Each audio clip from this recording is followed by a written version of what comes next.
Hello and welcome to the Under Center podcast. I'm your host, Darren Marr, and today I am joined by two of the saltiest fans there will be once they see the Seahawks have acquired Julio Jones in the trade, Fionn Malloy and Jake Woolhead. Lads, how are you on what has been actually quite a good week weather-wise here in Dublin? I'm obviously not as good as you thinking that you're going to land Julio Jones, but otherwise you might see a little tan on my face. I'm doing quite well. Jake, don't worry about it. Remember, we're dealing with post-Cliff now, so there won't be anybody to throw to him that's any good, so we should be safe enough. Wilson's a goner. Wilson's going to have them ducks flapping around. It's okay. Julio's only there to block and to chase down interceptions, so it's fine. We're playing him at safety beside Jamal Adams. Well, you never know. He could find a new position there in his later years of his There's career. plenty of holes to plug him into anyway there. Well, does he play on the line?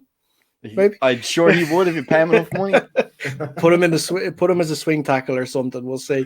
But on today's show, we are actually going to be continuing our off-season series, and we are talking about the Houston Texans.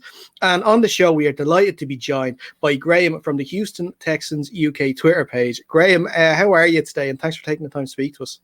Yeah, doing fine, thanks. Thank you for having me on. A lot closer to home than we usually are. We usually have an American guest, so it's refreshing to have someone from Scotland on. Yeah. Definitely for sure. But before we do get into the Texans talk, if you are watching us on YouTube, can you please like this video and subscribe to the Under Center podcast? That's where you'll find our shows. Each and every week we upload one, including clips from each show too, if you don't have time to watch the full show. Alternatively, if you prefer the audio side, you can listen to us anywhere you get podcasts. Just search the exact same thing, Under Center Podcast.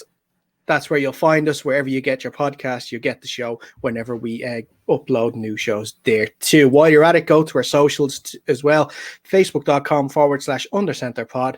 Twitter and Instagram are both the same, at UnderCenterPod too. So that's where you'll find us. Give us a follow there too, because we are on the quest for 1,000 before week 1. So we're doing quite good. I think we're only like 250 away. So, you know, we should get there. But let's get into some Texans talk and how their off season has gone, which, Graham, to be honest, has been interesting to say the least. But I want to start with something more recently, and that's the schedule release that we saw just a couple of weeks ago. It's going to be a tough season for the Texans anyway this year, but now it's compounded by the fact that you're going to be facing the NFC West and the AFC East teams in your schedule this coming season, of course, as well as facing your division rivals twice. 4 of the last 8 games as well in your schedule are going to be against division rivals, so you will have some sort of say in who will take the division. But what did you make of the schedule in general? I thought the schedule was a lot kinder than it was last season, certainly. It couldn't have been any more horrible than the opening 4 or 5 weeks of last season. I would have fancied our chances better having this schedule last year as opposed to even this schedule this year with the amount of roster changes we've had and like we're having a new coach and everything. And so it's going to be a tough one for us. I think it's going to be a battle all season, trying to eke out wins here, there, and everywhere. You're always looking to get division wins because they can be instrumental. As you know, you don't even have to win your division outright to get into the playoffs. If you're in a certain, is it NFC East division, you don't have to have a winning record over there. Why does everybody seem like it's okay to rag on competitive football in the league? Sorry. But yeah, it's going to be tough for us. There's no denying that. But there's a few good games in there. I think even if the Texans aren't playing as well as some folk are going to predict they're going to play, I think there's still a few good games in there for even the neutral. So let's just hope that they can put on some good football out there. Graham, I've been asking some of our guests most recently now that the schedule has come out. It might be difficult for you at this point of the season, given it's going to be, even with the roster that's there, it might be interesting to pick who's the starting lineup is going to be. But can you give me one team on the schedule that you can guarantee me now you're going to beat? Can you put down a mark? Jags twice. It's funny how many people are saying the Jags this season. Nobody seems to give Al Lawrence much of a chance. Well, I don't think Lawrence is a problem. it's just the Jags, isn't it? Yeah. I think there's more of a bragging rights thing there. If we don't get at least one win against them, that puts you at the bottom of the pile. And I think we will be bottom of the pile, but not because of that. It'll be a different route to the bottom of the pile for us this year. So looking into your schedule, can you give me like maybe a little prediction of how many games you're going to win in this 17-game season? Because I marked these down earlier on today, and let me tell you, Graham, it was not pretty for the Texans. Let me put it that way. When you look through the schedule and you see the teams, I'm fancying like a Week 14 win at home against the Seahawks. Sorry, no. But, no, I think Dreamland. I think we could maybe get to 6 wins. Absolutely, if everything aligns for us, how we're hoping it will. And all we have to do is keep adding more depth at running back to get there. And I think there's enough space on the team for another 15 linebackers with all the linebackers we've been signing in the offseason. But yeah, I think 6 is the dream. But reality is, I know a lot of people, pundits, have got us down for having the perfect season on the reverse side of things. But no, I can see us getting 1 or 2. Graham, I marked these all out. I don't have you having a win until week 12, where you win against the Jets. Then you go another 2 games with losses against the Colts and the Seahawks, and then you win against the Jags in week 15. So you're having us win away in the Doomsville of Jacksonville, but we can't win week 1 opener at home. I just think with Trevor Lawrence, he's going to be like an uncounted for. You don't know what you're getting in Trevor Lawrence. Week 15, you might know a bit more. You have 15 more games, and the preseason isn't exactly anything. So that's what I'm saying. It's not obviously what you're hoping for, but maybe the number 1 overall pick, but which you don't own. Do you next year? Well, it could. Yeah. You can always be surprised by who has a worse season than you. I think that's been the case for a few teams over the years. You have somebody pegged out as being, they're going to be absolute hot garbage this season, but yet they managed to eke out those wins, and you get an absolute underdog that takes the bottom title. So I'm hoping it's not us, but hey, you've got to be pessimistic in these things. Now, Graham, you mentioned the running back core there earlier. What is the plan here? What are you going to go wishbone offense again, like where you have 3 running backs in the backfield? Because they're all pretty talented running backs as well. Yeah, no, I think the competition is going to be fierce before the cuts.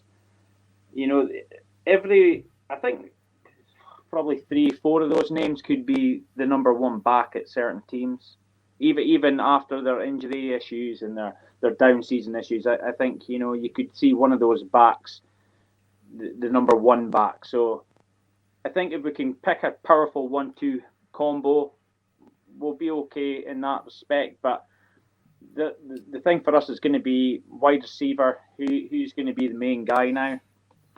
I think it will be Brandon Cooks personally.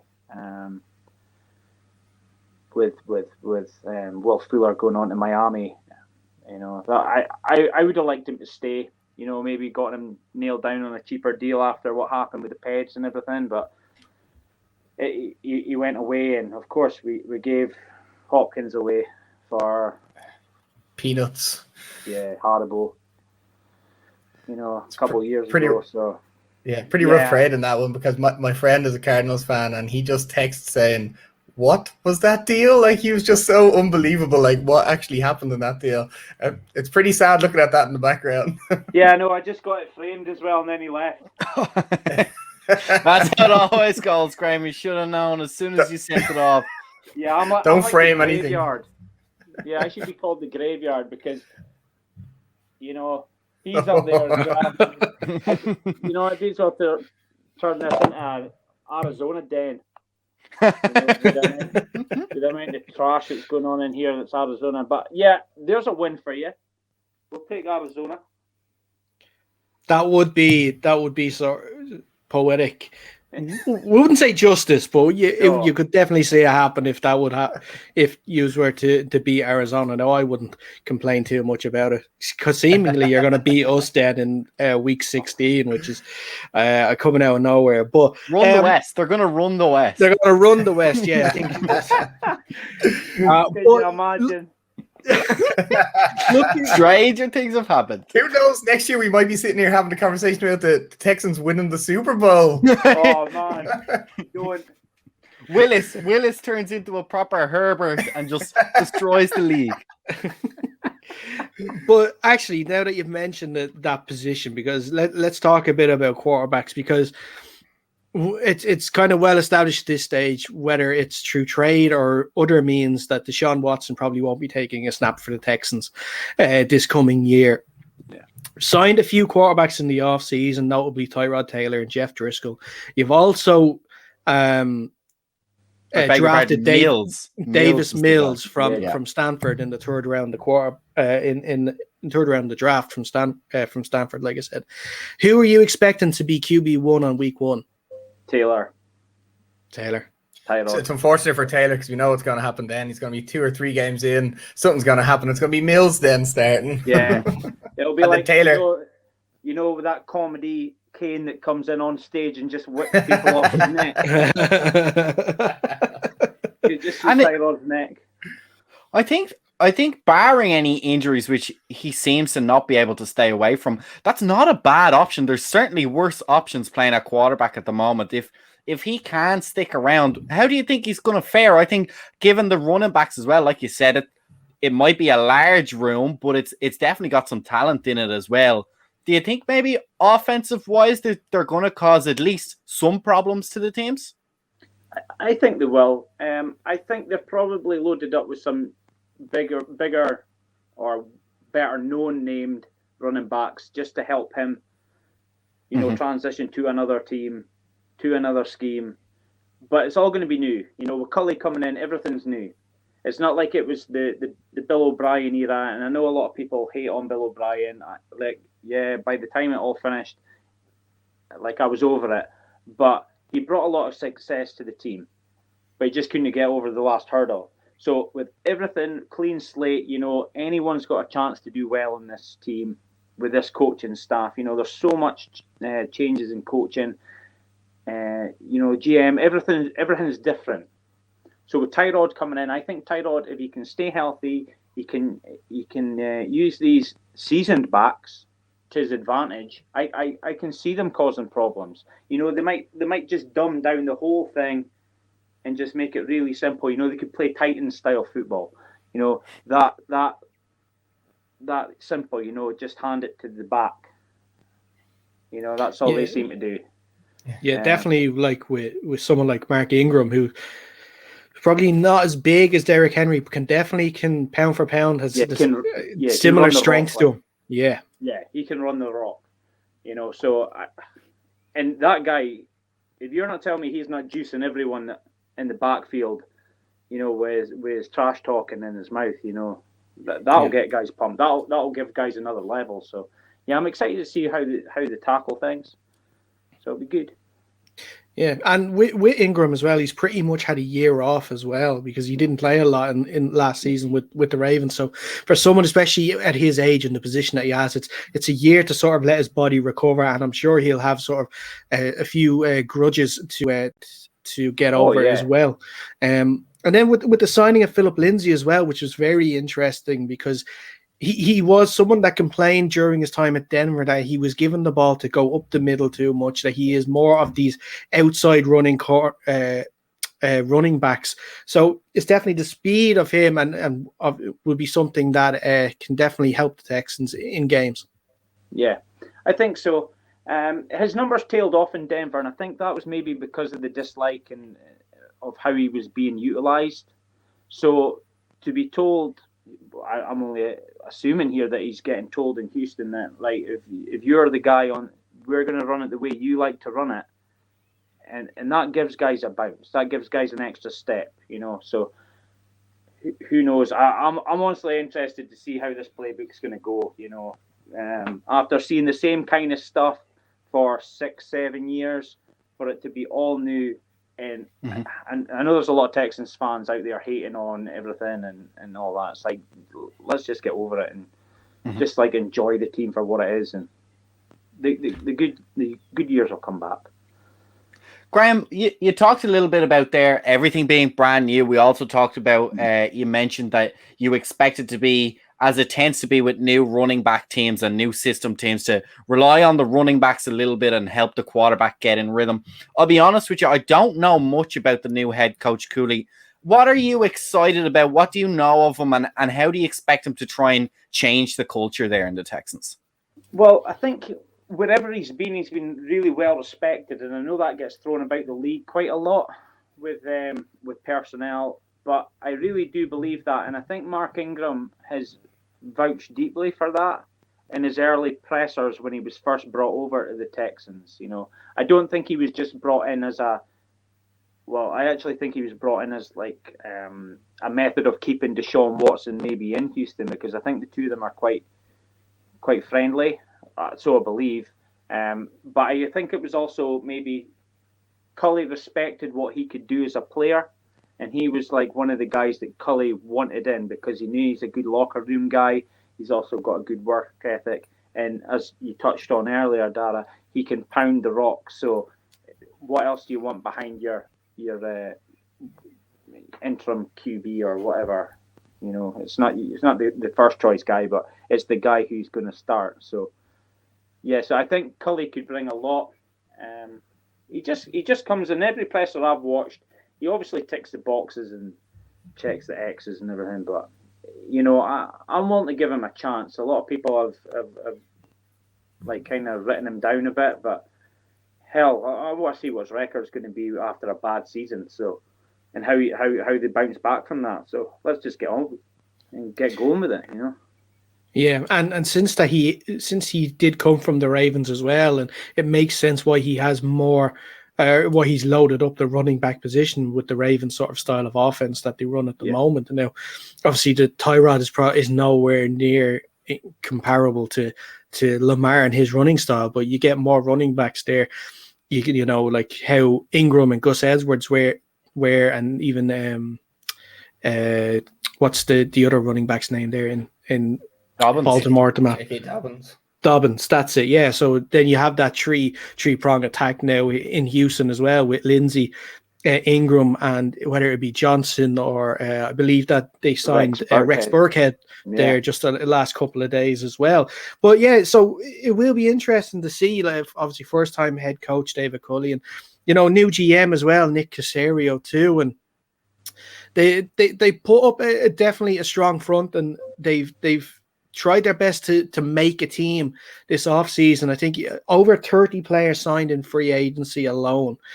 By far, obviously, the Patriots got all the attention for all their moves they made in week one, but the Texans have done a lot of work to sort of make a team, at least a competing team for this coming season.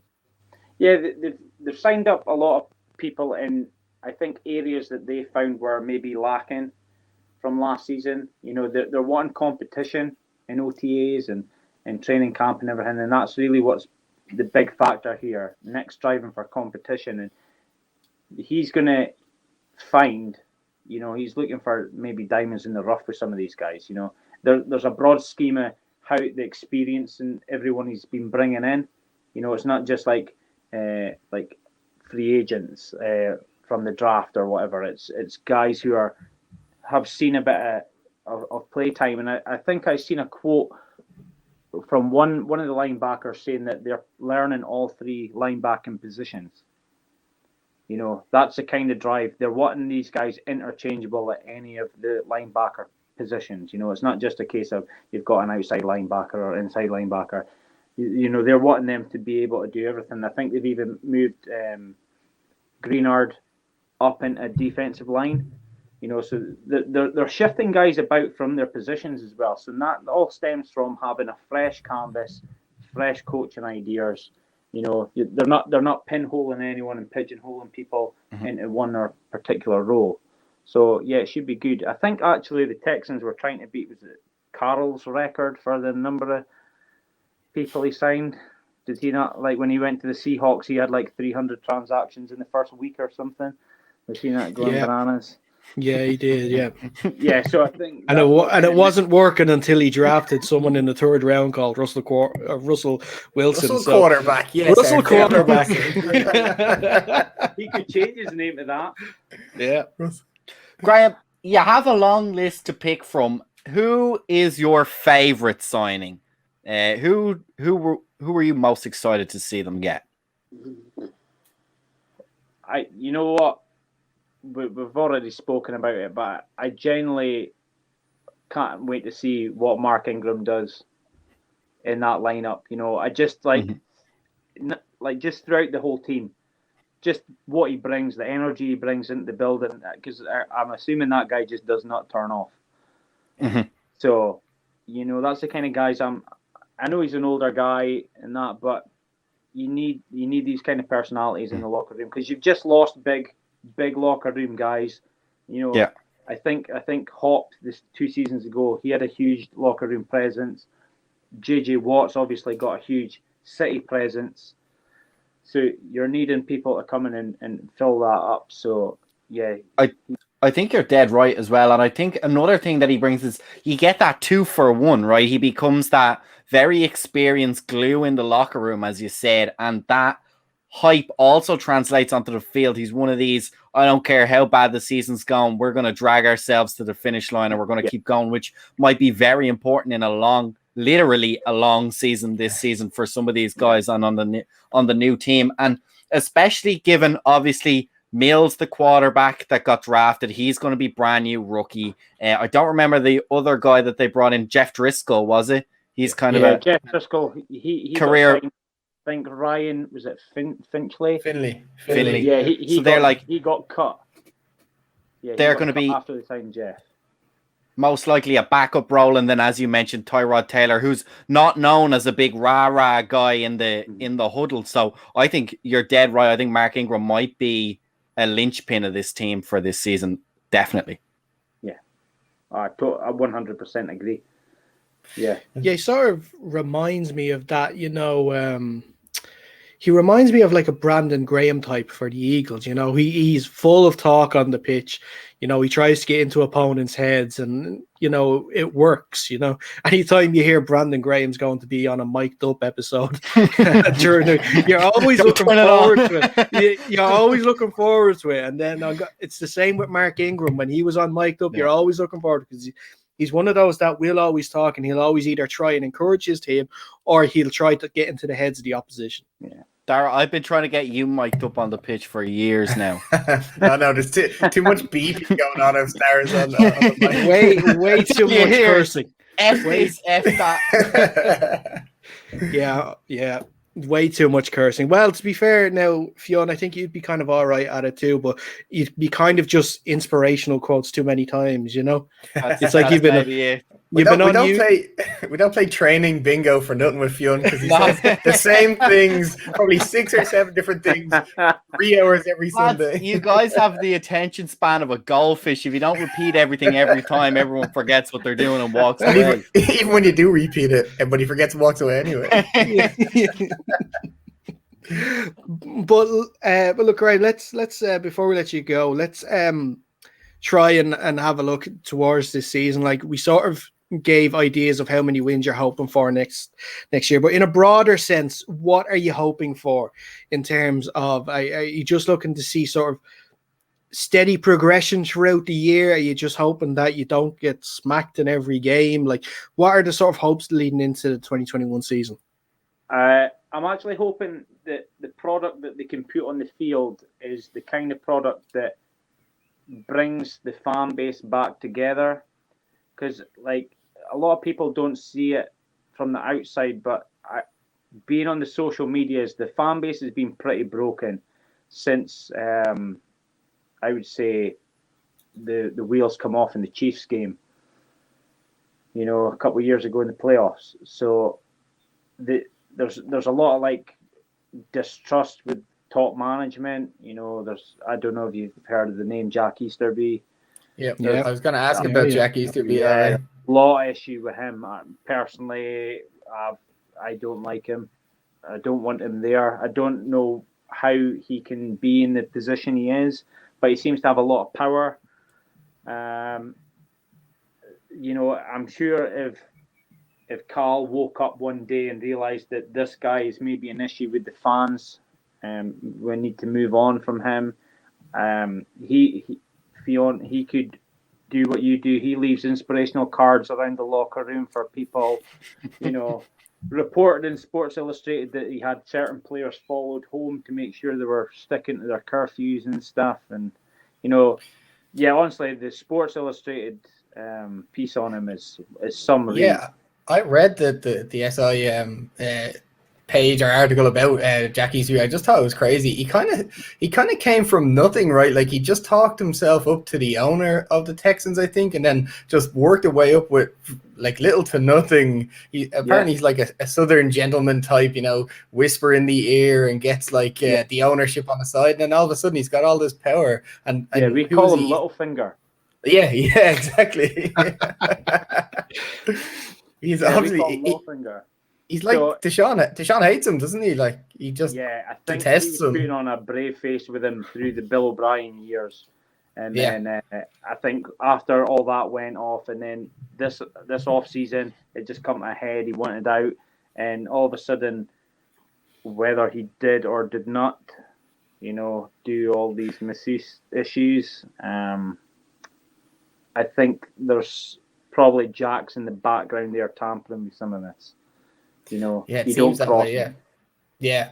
It's what he comes across of in them articles and everything, all the stories about him. I don't know if anybody hasn't read about Jack Easterby. I would definitely recommend go read that SI article about him. Oh yeah, completely. It'll give you an insight into why the fan base is so fractured. The amount of people I know who are giving back season tickets, that have had season tickets for years with the Texans, that are giving them back this year just due to the fact that they have no faith in upper management because of these guys. He was even like when Nick got the job as GM. We hired in this like big company to oversee it, and it had like Tony Dungy and all these guys in it. To pick the best guy, but they still just went with Nick. And Jack was one of the guys who met him from the airport. Because that was Jack's guy. And that's how we got caught with the tampering charges with Nick. Remember that with the Patriots lifted the on us. Well, that was I think that was their ring ceremony. Jack was trying to noise him up at that to come and be the Texans GM, and it's like that's how snaky he is. So we just need to get him out.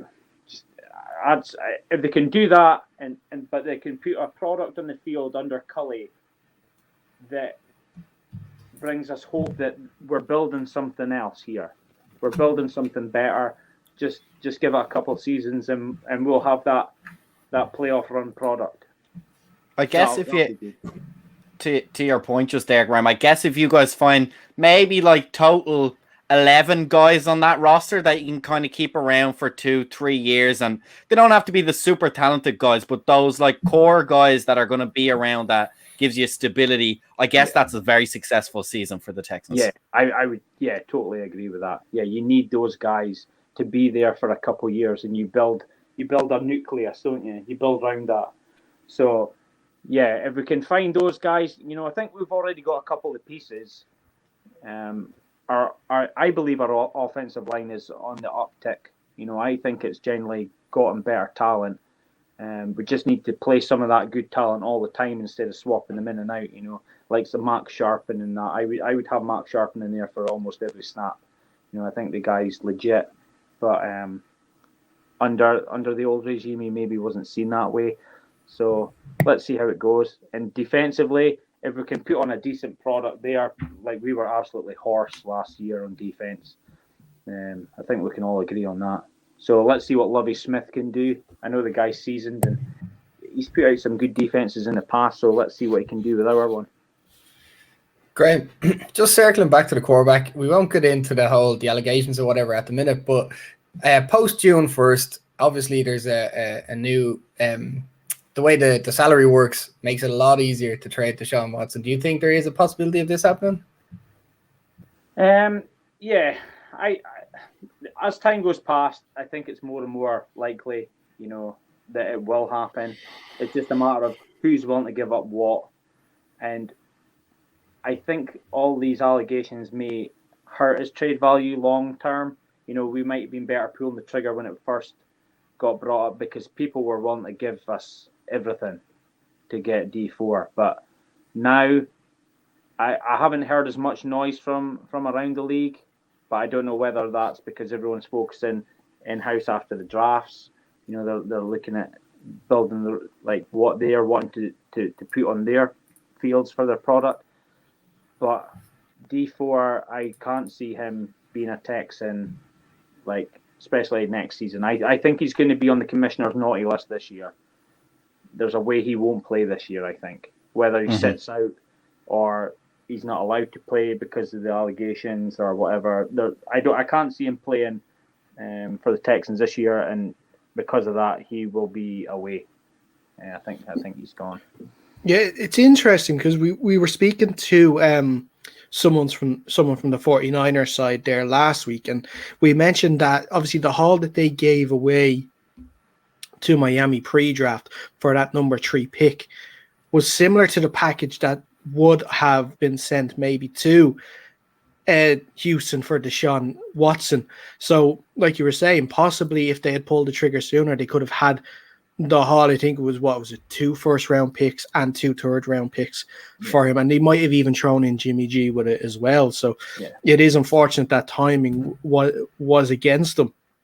But do you think that?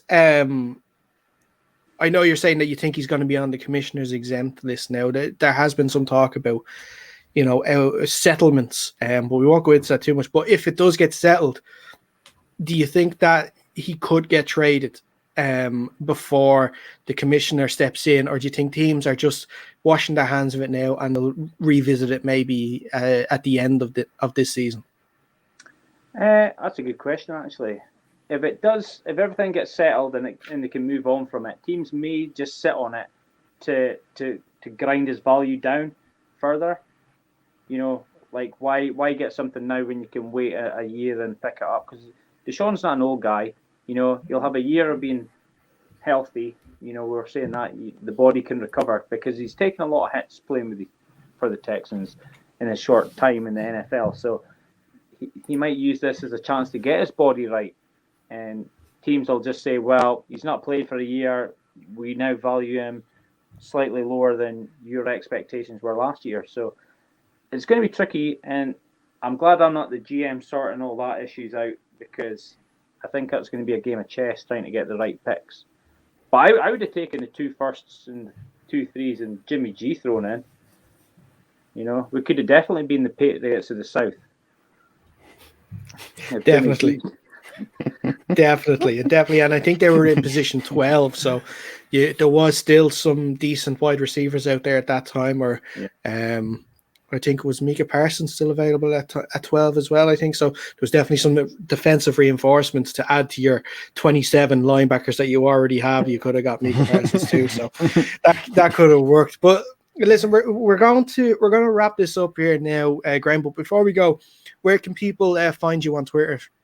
You can find me or the Texans UK at Texans UK on Twitter. If you want to find personally just me, I'm at the One Hendo.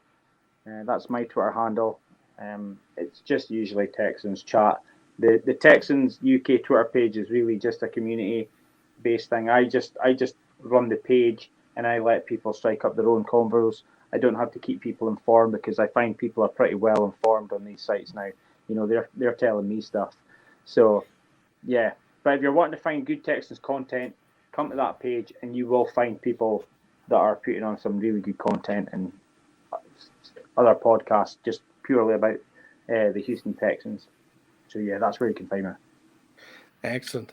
So, Graham, thanks so much for taking the time to speak to us today. I really enjoyed it. We hope maybe we'll get the chance to speak to you again, if not before the season, at some point during it. Yeah. After the Texans roll all over the Seahawks. Oh, honestly. And my hot I'll take be- of Russell the Cliff Wilson has been born true after 14 weeks of less than 100 passing yards. Tyrod the Terminator Taylor will do a number on you in NRG, and I'll be Ingram sliding already right on into your 1,000 yards. DMs. I love that we record this stuff so I can revisit it then now after. Just when and also when Jake is right about the 30 for 30 that Fitzpatrick is going to go through now. You know what, Dara? Next year. Even if he is, I'll just drown my sorrows in the 2 pitchers of beer he's going to have to buy me. Nope. He already owes me one. Can I remind you, he already owes me one. So at worst, I break even. Oh yeah, you will the draft, yes. But the Washington football team will be swept by the Giants. That's impossible. Our quarterback is better than your quarterback. It's physically not. What? He has a better beard, I'll give you that, but he's certainly not a better quarterback. I don't know. I saw some of those OTA videos from Washington, and he's running around like he's a running back now. So you never know. We could see like an older version of Lamar next season. You know, MVP for Fitzmagic next year, or you know, Fitztragic throws 30 for 30 and gets his own ESPN special. We'll find out soon. But look, that's all the time we have on this episode of the Under Center podcast.